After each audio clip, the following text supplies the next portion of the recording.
The master Prakash classes YouTube channel आप सभी लोगों का स्वागत करता है। इस वीडियो लेक्चर में हम लोग आपकी आगामी शिक्षक भर्ती यानी कि सुपर टेट के लिए गणित के टोटल 10 प्रश्नों को सॉल्व करने वाले हैं। और ये जो आपके गणित के प्रश्न हैं ये अग्रवाल पब्लिकेशन की बुक एग्जाम कार्ड से लिया गया है। ये बुक आपकी परीक्षा के लिए बहुत ज़्यादा उपयोगी है, तो यदि आप इसे खरीदना चाहते हैं तो अपने नज़दीकी बुक स्टोर से इस बुक को खरीद सकते हैं। यहाँ पर हम लोग जो सुपर टेट के लिए गणित का प्रैक्टिस सेट लगाते हैं उसके हमारे कुछ मुख्य उद्देश्य होते हैं, क्योंकि हमारे बहुत सारे माताएं बहनें हैं, भाई बंधु हैं जिनकी गणित बहुत ही ज़्यादा कमज़ोर है। तो इसलिए एक टारगेट बनाकर एक निश्चित उद्देश्य के साथ हमें गणित को पढ़ना है, जिसमें से हमारा पहला उद्देश्य है कि हमें मैथ जो गणित है भैया वो सीखना है, ना तो रटना है और ना ही यहाँ पर हमें जादू देखना है। बहुत सारे यूट्यूबर्स आपको 2, 4, 5 सेकंड में कोई सवाल सॉल्व करके जादू दिखाते हैं। उन जादू देखने से आपको गणित आने वाली नहीं है। गणित आप इस प्रकार से सीखिए कि आप क्या करिए कि 3-4 महीने बाद आप खुद ही जादू दिखा पाएं। तो भैया रट्टा नहीं मारना है, गणित सीखना है। अगले 3 महीने से 4 महीने अथवा 5 महीने जब तक आपका एग्जाम नहीं होता है तब तक आप साथ में बने रहिए। आपका गणित में बहुत ही अच्छा स्कोर आने वाला है, क्योंकि हम लोग यहाँ पर गणित बेसिक से सीख रहे हैं, सारी चीज़ों को कॉन्सेप्ट से समझ रहे हैं। दूसरा हमारा मुख्य उद्देश्य ये होता है कि आपका जो गणित का पेपर होता है उसमें 20 प्रश्न आते हैं, यानी कि 20 नंबर का आपका मैथ आता है। तो 20 में से कम गिरी से गिरी हालत में आपको 15 नंबर लाना ही है। कोई ऐसा बहाना नहीं चलेगा कि मुझे गणित नहीं आती है, मैं गणित में कमज़ोर हूँ, मैंने गणित कभी पढ़ा ही नहीं। ऐसा कोई भी बहाना चलने वाला नहीं है। आपको कम से कम गिरी से गिरी हालत में 15 नंबर लाना ही है। और अगर मैथ में आप थोड़े बहुत भी अच्छे हैं तो 20 में से 20 का टारगेट बना के चलिए। इस बात को विशेष रूप से ध्यान में रखिएगा कि पिछली बार जो सुपर टेट का पेपर हुआ था उसमें 4 लाख बच्चों ने एग्ज़ाम को क्वालिफाई किया था, लेकिन मेरिट में सिर्फ 69,000 बच्चों का ही सिलेक्शन हुआ है। तो सुपर टेट क्वालिफाई करना कोई बहादुरी का काम नहीं है, मेरिट में आना बहादुरी का काम है। इस प्रकार कम से कम गणित में आपको 15 नंबर लाना ही पड़ेगा मेरिट में ऊपर जाने के लिए। और आखिरी हमारा मेन उद्देश्य ये है कि गणित को हमें इस प्रकार से सीखना है, समझना है, प्रश्नों को सॉल्व करना है कि 20 में से कम 6 प्रश्न, 7 प्रश्न अथवा 8 प्रश्न आप मौखिक ही सॉल्व कर सकें। अगर आप मौखिक नहीं सॉल्व कर पाते हैं तो कम से कम 1-2 लाइन में लिखकर ही इसका आंसर निकाल सकें। और ये सब कैसे होगा? ये सब धीरे धीरे होगा।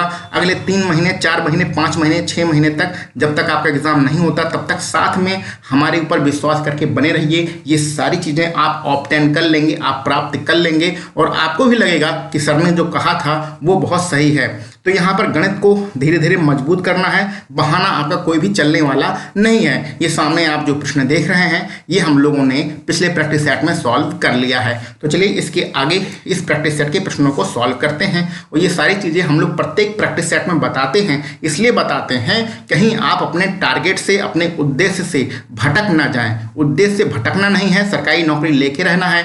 हम तो सरकारी नौकरी कर रहे हैं भैया, सरकारी नौकरी का बहुत ही मज़ा आता है, तो आप भी सरकारी नौकरी प्राप्त करिए और करिए। और यहाँ पर गणित को बिल्कुल बेसिक से समझा रहे हैं। इससे पहले जब हम लोग लखनऊ में रहते थे तो वहाँ पर रेलवे के और एसएससी के बच्चों को पढ़ाते थे, तो वहाँ पर तो बहुत सारे शॉर्ट ट्रिक्स के माध्यम से पढ़ाया जाता था, लेकिन अगर वो ट्रिक हम लोग यहाँ पर लगाएंगे तो आपको कुछ भी समझ में नहीं आएगा। तो थोड़ा सा बेसिक लेकर हम लोग यहाँ पर प्रश्नों को सॉल्व कर रहे हैं। ये 60 नंबर का प्रश्न पिछले प्रैक्टिस सेट में हो चुका है, इसलिए हम लोग आगे बढ़ते हैं अपने 61 नंबर के प्रश्न पर। प्रश्न को सभी लोग देख लीजिए और थोड़ा बहुत इसे सॉल्व करने की कोशिश कीजिए कि यहाँ पर क्या हो सकता है।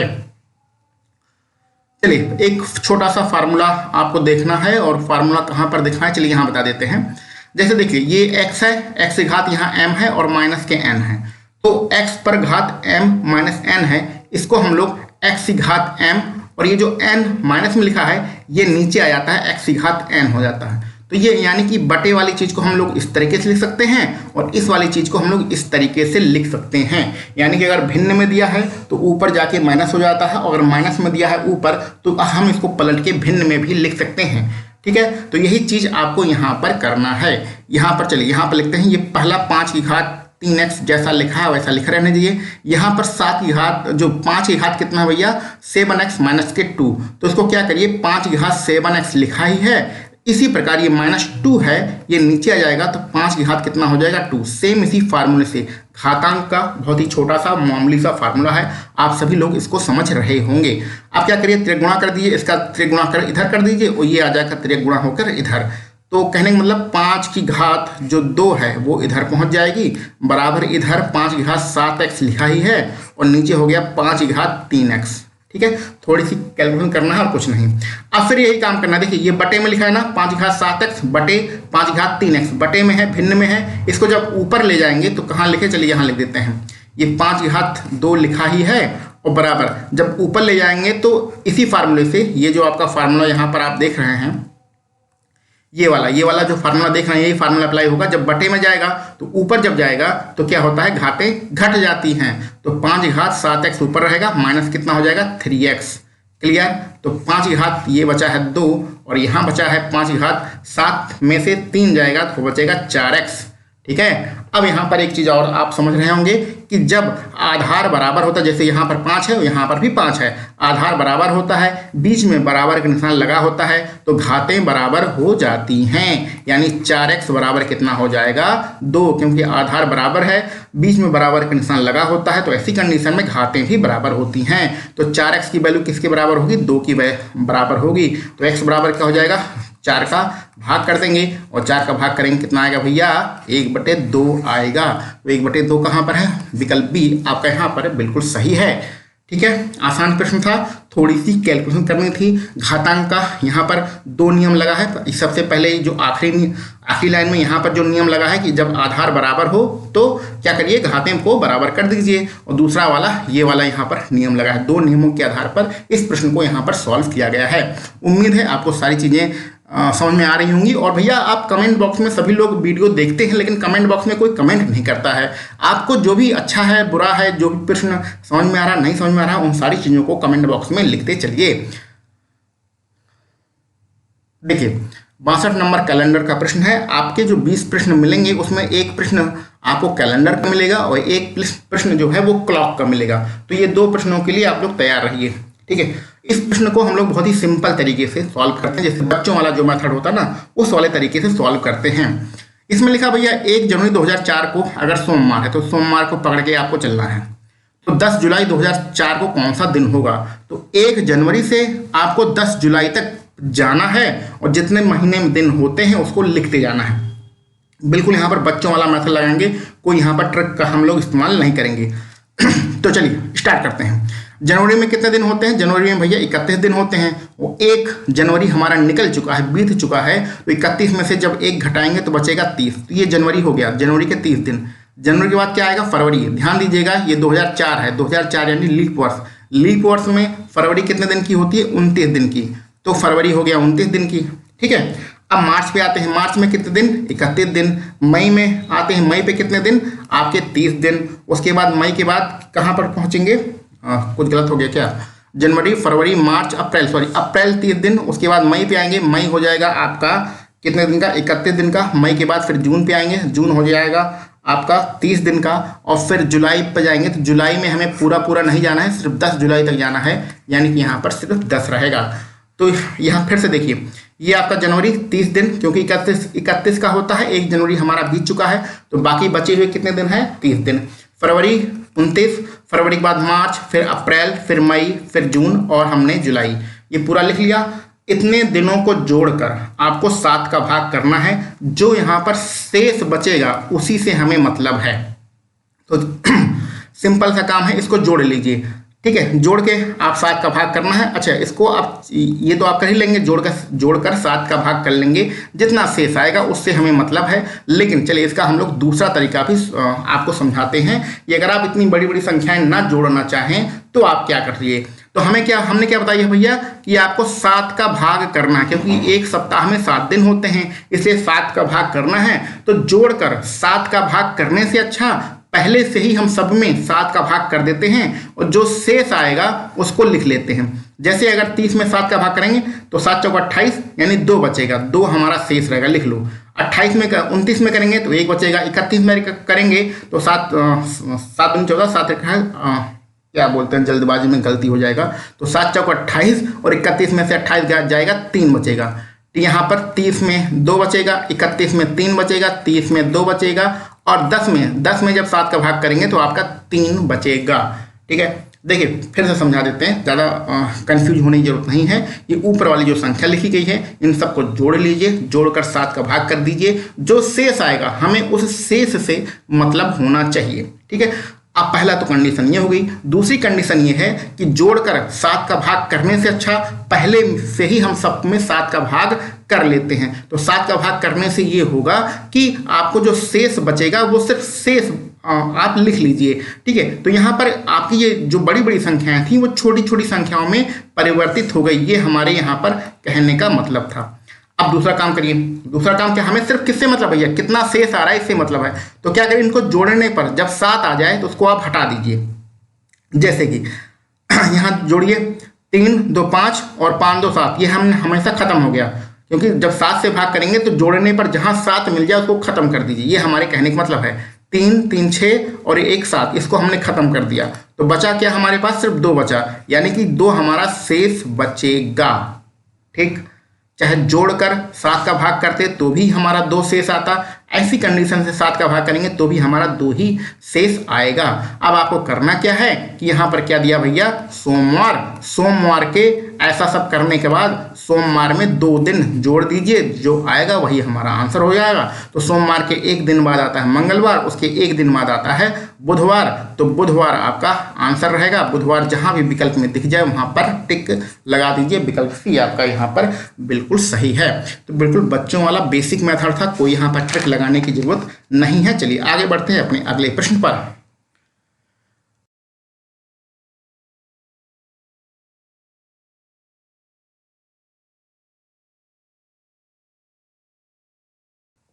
प्रश्न को ध्यान से पढ़ लीजिए। एक साड़ी जो 35 सही 7/8 मीटर लंबी है में 3 सही 1/8 मीटर की किनारी लगी हुई है, तो किनारी को हटा दिया जाए तो साड़ी की लंबाई कितनी हो जाएगी।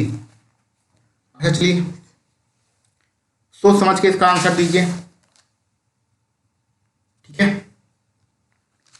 सोच समझ के इसका आंसर दीजिए। बिल्कुल बच्चों वाला प्रश्न है, मौखिक प्रश्न है, यह प्रश्न आपको करना है और इसका आंसर क्या होगा आप सभी लोग इसको आंसर जरूर बताएंगे। ठीक है, चलिए। अच्छा यहाँ पर कुछ दिक्कतें होंगी तो हम इसको सॉल्व ही कर देते हैं, क्या ही करना है।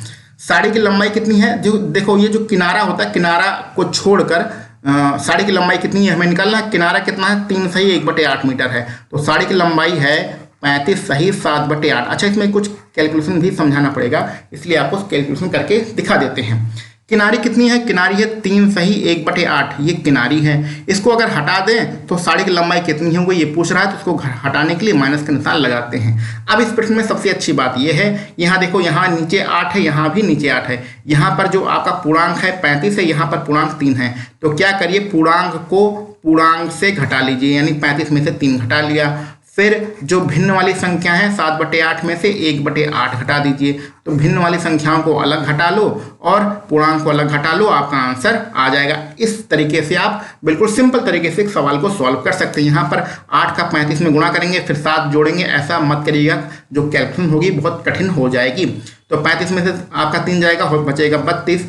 यहाँ पर नीचे तो 8 ही रहेगा और 7 में से जाएगा, बचेगा आपका 6। अब यहाँ पर एक चीज़ और आपको देखना है कि ये ऊपर जो 6 लिखा है और नीचे 8 लिखा है, यहाँ पर देखिए ऊपर, हाँ कहाँ गया, पेन का कलर चेंज हुआ कि नहीं हुआ, 1 मिनट, जल्दबाजी में कलर चेंज शायद हुआ नहीं। हाँ ये 6 लिखा है, ये 8 लिखा है, ये एक संख्या से कट जाएगा, तो 2 तिहाई 6 और 2 चौके 8, तो आपका 32 सही 3/4 बचेगा। तो 32 सही 3/4 आपका आंसर रहेगा। विकल्प भी यहाँ पर आपका बिल्कुल सही रहेगा, इसमें आपको कोई भी दिक्कत होनी नहीं चाहिए। ठीक है, तो इस तरीके से कैलकुलेशन करेंगे, थोड़ा सा आसानी से प्रश्न आपका सॉल्व हो जाएगा। और पुराना वाला जो कक्षा 6-7 वाला मेथड लगाएंगे सॉल्व करने का, तो थोड़ी सी यहाँ पर दिक्कत होगी। प्रश्न आसान था, कोई यहाँ पर दिक्कत की बात नहीं है। चलिए आगे बढ़ते हैं। एक शहर की जनसंख्या 48,600 है। पहले वर्ष में 25% की वृद्धि होती है, दूसरे वर्ष में 8% की कमी होती है, तो अंत में शहर की जनसंख्या क्या होगी। चलिए इसको सॉल्व करते हैं।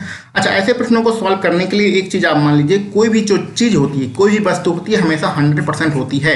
तो प्रारंभिक में जो शहर की जनसंख्या थी वो 100% थी। तो जब उसमें 25% की वृद्धि हुई तो उसकी जनसंख्या 125% हो गई। और जब उसमें 8% की कमी हुई तो उसकी जनसंख्या 100 में से 8% घटकर कितनी हो गई? 92% हो गई। इस चीज़ को विशेष रूप से ध्यान दीजिएगा कि कोई भी चीज़ 100% होती है। जब हम लोग परसेंटेज को पढ़ेंगे बेसिक से, तब आपको ये सारी चीज़ें और भी अच्छी तरीके से समझ में आ जाएंगी। अभी बस इतना सी समझिए कि कोई भी चीज़ 100% होती है। जब उसमें वृद्धि होती है तो 100 में से उतना बढ़ा देते हैं, जब उसमें कमी होती है तो 100 में से उतना घटा देते हैं। अब आपको करना क्या है, अंत बाद में शहर की जनसंख्या क्या होगी ये आपको निकालना है।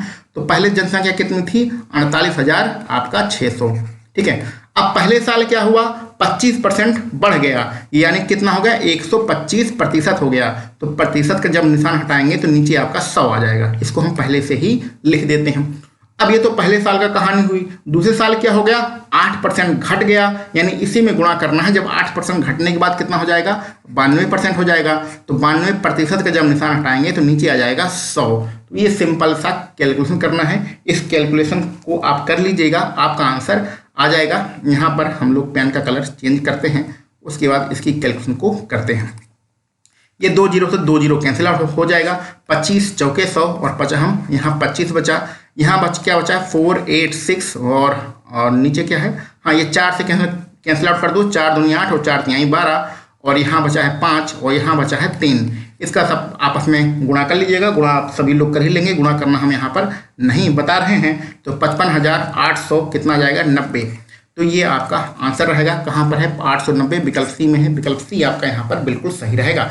तो इस प्रकार के प्रश्न को ये जो सिंपल समीकरण हमने लिखा है, इसी समीकरण से आपको सॉल्व करना है, इसी तरीके से प्रश्न को सॉल्व करना है और कोई भी तरीका इस प्रश्न में नहीं लगाना है। बहुत सारे तरीके हैं इस प्रश्न को सॉल्व करने के, लेकिन जो हमने तरीका बताया है उसी तरीके से जब कोई चीज़ घट रही हो और बढ़ रही हो और बाद वाला रुपया पूछा जाए या पहले वाला रुपया पूछा जाए, तो इसी तरीके से प्रश्नों को सॉल्व कीजिएगा। आगे बढ़ते हैं। एक वस्तु को हम अगर 524 में बेचें तो हमें उतना ही लाभ होता है जितना उसे 452 में बेचने से हानि होती है। तो वस्तु का क्रय मूल्य क्या होगा? देखो भैया, जो अंकगणित हम लोग पढ़ते हैं ना भैया, उसमें बहुत ज़्यादा क्या है, आप ट्रिक का और फार्मूले का इस्तेमाल मत करिएगा। ठीक है, कुछ बेसिक कॉन्सेप्ट होते हैं, कुछ कॉमन सेंस होता है। आप भी इंसान हैं, हम भी इंसान हैं, तो कुछ कॉमन सेंस होता है। उस कॉमन सेंस का इस्तेमाल हम लोग करेंगे यहाँ पर।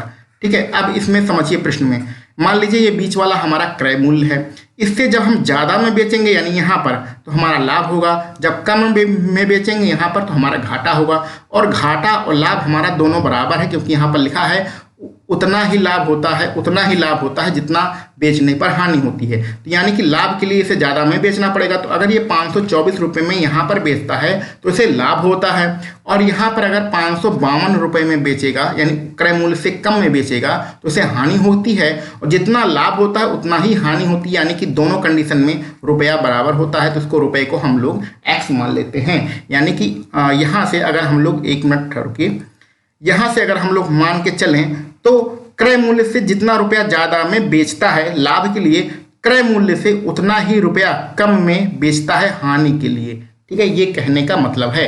तो नीचे जाने पर हानि होगी, आगे जाने पर हमारा लाभ होगा, और लाभ और हानि का जो रुपया है वो बराबर है। तो क्रय मूल्य से इसकी जो दूरी है वो हमने बराबर मान ली है। तो अब इसको चाहे बिंदु भी मान लो, इसको बी मान लो, इसको ए बी मान लो, इसको सी मान लो। तो अब ए से बी की दूरी कितनी है? x मिला के हमारा हो जाएगा 2x। यहाँ से यहाँ तक 2x हो गया। और रुपए में कितनी दूरी है? यहाँ पर 524 है और यहाँ पर कितना है? 552। इसको घटा दीजिए तो रुपए में कितना दूरी है आपका निकल आएगा। चलिए चलिए घटाइए। तो आपका कितना बचा? यहाँ पर बचा 2 और यहाँ पर आपका बचेगा 5 2 7। ठीक है, 4 में से 4 गया 0, तो 72 रुपया बचा। तो अब यहाँ लिख देते हैं 2x बराबर हो गया 72 और 2 का भाग कर देंगे तो x बराबर हो जाएगा 36 रुपया।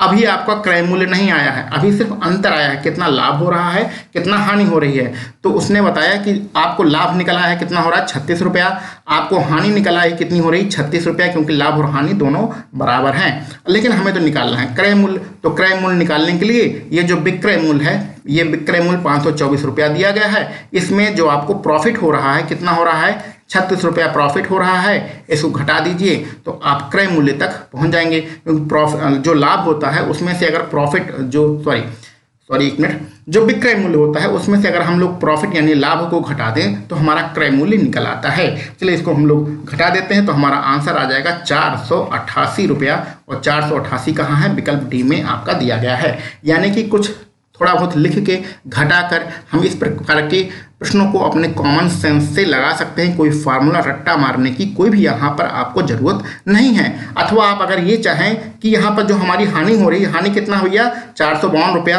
अगर इसमें 36 जोड़ देंगे तो भी आपका आंसर आ जाएगा, क्रय मूल्य 488 रुपया आ जाएगा। तो क्या करना है, ये जो लाभ है इसमें से चाहे आप 36 घटा दीजिए और चाहे तो ये जो हानि है इसमें 36 जोड़ दीजिए। दोनों कंडीशन में आपका जो रुपया है क्रय मूल्य वो आपका 488 रुपया आ जाएगा। विकल्प डी यहाँ पर आपका बिल्कुल सही रहेगा। उम्मीद है सारी चीज़ें बहुत अच्छी तरीके से समझ में आ रही हो। अगर कोई दिक्कत हो तो आप कमेंट बॉक्स में कमेंट करके बता दीजिएगा। हाँ ठीक, इस प्रकार के प्रश्नों को सॉल्व करने के लिए एक बहुत ही फेमस फार्मूला है M1D1H1 अपॉन W1 बराबर M2D2H2 अपॉन W2। ठीक है, तो M फॉर होता है जितने आदमी काम करते हैं, M फॉर मैन यानी जितने आदमी काम करते हैं, D फॉर होता है डेज यानी कि जितने दिनों के लिए काम किया जाता है, H फॉर होता है आवर्स जितने घंटे के लिए काम किया जाता है। यहाँ घंटे तो दिए नहीं इसलिए H1 और H2 को हम लोग हटा देते हैं। W होता है क्या है भैया, जो हमारा काम किया जाता है। तो अब पहली कंडीशन की बात करते हैं। पहली कंडीशन में कितने लोग काम कर रहे हैं 20, यानी M1 की वैल्यू 20। कितने दिन काम कर रहे हैं 5 दिन काम कर रहे हैं, तो D1 की वैल्यू हो गई 5। और क्या काम कर रहे हैं, दीवार बनाने का काम कर रहे हैं। और कितने मीटर लंबी दीवार जो है 25 मीटर। तो जो काम होता है दीवार बनाने का हो रहा है कितनी मीटर 25 मीटर, यानी कि आपका 25 मीटर ये आपका W1 है। दूसरी कंडीशन पे आते हैं। दूसरी कंडीशन में कितने आदमी काम कर रहे हैं 15 आदमी काम कर रहे हैं, यानी M2 की वैल्यू 15। कितने दिन के लिए काम कर रहे हैं 8 दिन के लिए काम कर रहे हैं, यानी D2 की वैल्यू आपका 8। और कितने मीटर काम करेंगे यानी कितना काम करेंगे ये आपसे पूछा जा रहा है, यानी कि W2 की वैल्यू आपको निकालना है। चलिए इसको सॉल्व करते हैं, अपना आंसर तुरंत आ जाएगा। यहाँ पर 5 25 हो जाएगा, 5 चौके 20 हो जाएगा, ये 4 से 8 कैंसिल करिए, 2 बार होगा, W2 का 3 गुणा होकर इधर पहुंच जाएगा और 15 का 2 में गुणा करेंगे तो 30 आपका आंसर आ जाएगा। 30 मीटर कहाँ पर है, पहला वाला विकल्प आपका यहाँ पर बिल्कुल सही है। आसान प्रश्न है, कोई यहाँ पर आपको दिक्कत होनी नहीं चाहिए। चलिए आगे बढ़ते हैं अपने अगले प्रश्न पर। 10 विद्यार्थियों का खर्च निम्नलिखित है, प्रत्यक्ष विधि द्वारा समांतर माध्य निकालो। अब देखो ये बच्चों वाला प्रश्न थोड़ी ना कि अच्छा आप 5-6 में थोड़ी ना पढ़ रहे हैं कि प्रत्यक्ष विधि हमारी मर्जी, हम चाहे जिस विधि से समांतर माध्य निकालें, आपका आंसर तो एक ही आना चाहिए। तो समांतर माध्य निकालने के लिए इन सबको, जितना ये 10 संख्या हैं सबको जोड़ दीजिए। सीधा सीधा समांतर माध्य कैसे निकालते हैं, सबको जोड़ देते हैं, जोड़ के जितनी संख्याएं होती है उससे भाग कर देते हैं। तो इनको आप सबको जोड़ेंगे तो कितना आएगा 340 आएगा। कितनी संख्याएं 10 संख्या हैं, इसको भाग कर देंगे तो कितना समांतर माध्य आ जाएगा 34 आ जाएगा। बिल्कुल बच्चों वाला प्रश्न है, कोई यहाँ पर दिक्कत होने वाली बात नहीं है। ठीक है, चलिए आगे बढ़िए अपने अगले प्रश्न पर।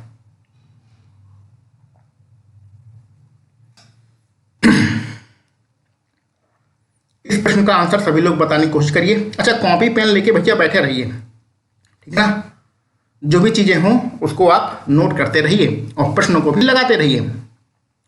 2 संख्याएं तीसरी संख्या से क्रमशः कितना है 20% और 50% अधिक हैं, तो दोनों संख्याओं का अनुपात ज्ञात करिए। जब भी आपको यहाँ प्रतिशत में अधिक या कम कुछ भी लिखा हो तो जो संख्याएं आप मानते हैं उसे आप हमेशा 100 माना करिए। तो तीसरी संख्या को हमने 100 मान लिया है, ठीक है। अब तीसरी संख्या से यानी कि 2 संख्या हैं तो उसमें पहली वाली जो है 20% अधिक है, तो कोई भी चीज जब 100% है तो जब 20% अधिक होगी तो उसकी वैल्यू 120 हो जाएगा, सिंपल सी बात है। और दूसरी संख्या जो कितना अधिक है, 50% अधिक है। तो तीसरी वाली यानी कि जो 100 है उससे 50% अधिक है, यानी कि उसकी वैल्यू क्या हो जाएगी, 150 हो जाएगी। तो जब भी प्रतिशत में आपको संख्याएं दी गई हो तो संख्याएं मानना हो तो हमेशा 100 मानिए। 100 में से जब आप वृद्धि और कमी निकाल लेंगे तो आपको आराम से निकल आएगा। यानी कि यहाँ पर अनुपात के अगर हम लोग बात करें तो पहली संख्या 120 है, दूसरी संख्या 150 है और तीसरी संख्या आपकी 100 है। आपको निकालना है दोनों संख्याओं का अनुपात, यानी सिर्फ दो संख्याओं का अनुपात निकालना है, यानी कि 120 और 150 ये दोनों संख्याओं का अनुपात निकालना है। तीसरी का आपको नहीं पूछ रहा है। तो चलिए अनुपात निकाल देते हैं। क्या करना है, इसमें 3 का भाग कर देंगे तो 3 चौके 12 हो जाएगा, 3 पची 15 हो जाएगा। कितना आसान सा प्रश्न है। कहाँ पर है, विकल्प भी आपका बिल्कुल सही है, कुछ करना नहीं है। बस इतना ध्यान में रखना है कि जब भी आपको संख्याएं कम हैं, ज़्यादा हैं, अधिक हैं, ये सब दिया गया हो और प्रतिशत में दिया गया हो तो जो भी आपको मानना है 100 मानेंगे। 100 मान के जबरदस्त आपका बड़े आसानी से आंसर निकल जाएगा। अगर एक्स वक्स मान लेंगे ना तो हो जाएगी बड़ी दिक्कत। ठीक, समझ में आ गया। चलिए आगे बढ़ते हैं। इन सारे प्रश्नों को आप सभी लोग सॉल्व कर सकते हैं। बहुत बार ऐसे प्रश्नों को सॉल्व कराया है। यहाँ पर आपको क्या निकालना है भैया, साधारण ब्याज निकालना है। ठीक है, यहाँ पर प्रतिशत कितना है 5 और वर्ष कितना है 5। तो हमने बताया कि इस प्रतिशत को और वर्ष को आपस में गुणा कर दीजिए तो हमारा टोटल परसेंटेज निकल आएगा 25%। अब आपको क्या करना है, साधारण ब्याज निकालना है, यानी कि ये 25% की वैल्यू निकालना है। किसका परसेंट, 25%, 3500 का आपको 25% की वैल्यू निकालना है। तो जब प्रतिशत का निशान हटाएंगे तो नीचे आपका आ जाएगा 100, 0 से 0 कट गया, कुल मिला के आपको 25 का गुणा कर देना है। तो 25 का 5 में 125 हाथ से लाएगा 12, 25 तिहाई 75 और 12 हो जाएगा कितना 87। कहाँ पर है, विकल्प ए आपका बिल्कुल सही है। इस प्रश्न में आप साधारण ब्याज का फार्मूला भी लगा सकते हैं, लेकिन हमने इस प्रश्न को थोड़ा सा अलग तरीके से बताया है कि जब भी साधारण ब्याज दिया गया हो तो आप प्रतिशत का और वर्ष में गुणा कर दीजिए, टोटल परसेंटेज निकल आएगा और टोटल परसेंटेज जो मूलधन दिया गया है उसका निकाल दीजिएगा तो आपको ब्याज पता चल जाएगा 875 रुपया। ठीक, चलिए बढ़ते हैं आज के अपने आखिरी प्रश्न पर। ए बराबर 1 2 3 4 एक उप समुच्चय हो तो ए के उप समुच्चयों की संख्या क्या होगी। देखिए भैया, जो उप समुच्चय की संख्या होती ना उसका जो फार्मूला होता है वो 2 की घात n होता है। ठीक है, n क्या होता है, जितने हमारे यहाँ पद होते हैं, जितने यहाँ पर पद होते हैं। तो यहाँ कितने हैं, 1 2 3 4 टर्म्स हैं। तो इस प्रश्न में जो n की वैल्यू है वो 4 है। तो उप समुच्चयों का जो फार्मूला होता है 2 की घात n होता है। n कितना होता है, जितना यहाँ टर्म दिया रहते हैं, जितना यहाँ पद दिए रहते हैं। तो 1 2 3 4 पद है।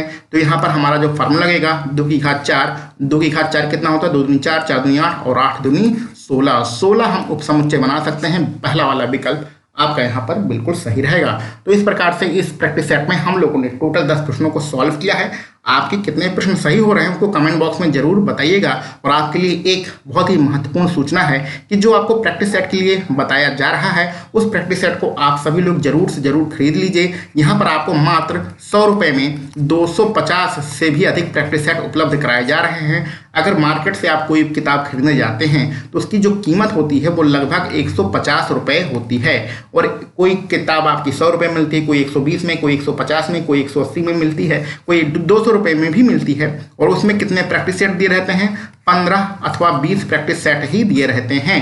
तो अगर आप 10 किताबें लगभग 1500 2000 रुपया देकर जब आप खरीदेंगे तब आप कम से कम 100-150 प्रैक्टिस सेट की प्रैक्टिस कर पाएंगे। लेकिन ये सारी चीज़ें आपको मात्र 100 रुपये में ही दिया जा रहा है। इसके अलावा आपको जब आपकी परीक्षा नज़दीक होगी तो आपके जो करंट अफेयर्स या और सब चीज़ें हैं उनका भी आपको प्रैक्टिस सेट दिया जाएगा और बहुत ही मोस्ट इंपॉर्टेंट प्रश्नों की सीरीज भी दी जाएगी करंट अफेयर्स के लिए। तो ये बहुत ही ज़्यादा महत्वपूर्ण है। इन सभी को आप सभी लोग खरीद लीजिए। अब तक लगभग 1000 बच्चों ने इस प्रैक्टिस सेट को खरीद चुके हैं। इससे पहले हम लोग जो प्रैक्टिस सेट देते थे वो व्हाट्सएप पे देते थे। तो व्हाट्सएप पे हमारे 2 ग्रुप हैं, वो 2 ग्रुप पूरी तरीके से भर गए हैं। और अब ये प्रैक्टिस सेट टेलीग्राम पर दिए जा रहे हैं और टेलीग्राम पर भी ठीक ठाक संख्या बन गई है। तो यहाँ पर लगभग 1000 बच्चों ने इसका फ़ायदा उठाया है। आप भी प्रैक्टिस सेट उठाइए, खरीदिए, इसको फ़ायदा उठाइए, क्योंकि 100 रुपया बहुत ही बड़ी बात नहीं होती है। अब 2-4 दोस्त अगर मिल के बैठ जाएंगे तो 100 100 रुपया आपका चाय पानी में ही खत्म हो जाता है। तो 1000 बच्चे जब विश्वास कर रहे हैं, टेलीग्राम चैनल से जुड़े हुए हैं, व्हाट्सएप चैनल से जुड़े हुए हैं और लगातार कमेंट करते रहते हैं, उन्हें कोई परेशानी नहीं हो रही है, सबका बहुत ही ज़्यादा फायदा है। तो आप भी इसका फायदा उठाइए और इस प्रैक्टिस सेट से आप जुड़ जाइए। ठीक ना भैया? तो चलिए मिलते हैं हम लोग अपने अगले किसी प्रैक्टिस सेट में। आप सभी लोगों को वीडियो देखने के लिए बहुत बहुत धन्यवाद।